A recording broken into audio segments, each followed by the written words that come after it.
వంటగదిలో ఉదయం. తల్లి వంట చేస్తోంది. కడాయిలో పులిహోర మసాలా వేడి అవుతోంది. స్టవ్ మీద ఆవిరి ఎగుస్తోంది. తల్లి తనలో తానుగా, ఏమయ్యా, నువ్వు మొబైల్లోనే ఉంటావు, నన్నెప్పుడో మర్చిపోయినట్టుంది.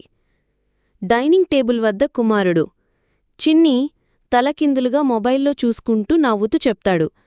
చిన్ని, అమ్మా, ఇది సాదా మొబైల్ కాదు, ఏఐతో చాటింగ్ చేస్తున్నా, చాలా స్మార్ట్గా ఉంటుంది. తల్లి ఆశ్చర్యంగా తిరిగి చూస్తుంది. తల్లి, అబ్బో, నేను చెప్పేది వినడం మానేసి మెషిన్ మాటలు వినేవా? చిన్ని నవ్వుతూ, చిన్ని, ఆమె ఎప్పుడూ సరే చిట్టి అంటుంది, నీవల్ల ఒక్కసారైనా సరే అనలేదు. తల్లి చిరునవ్వుతో, నువ్వా చిట్టి మాటలు వినవచ్చు, కాని నీకు సరైన దారి చూపేది మాత్రం నేనే. చిన్ని పొగడ్తలతో, నువ్వు మిగతా అమ్మలకంటే మాన్యువల్ గూగుల్లా ఉంటావు. తల్లి నవ్వుతూ, మరి నీవు? వైఫై సిగ్నల్ వచ్చినప్పుడు కనిపించే నెట్వర్క్లా ఉన్నావు.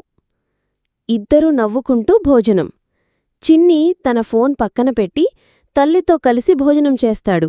తల్లి ప్రేమగా తలపై చేతి పెట్టి ఒక కౌగిలిస్తుంది.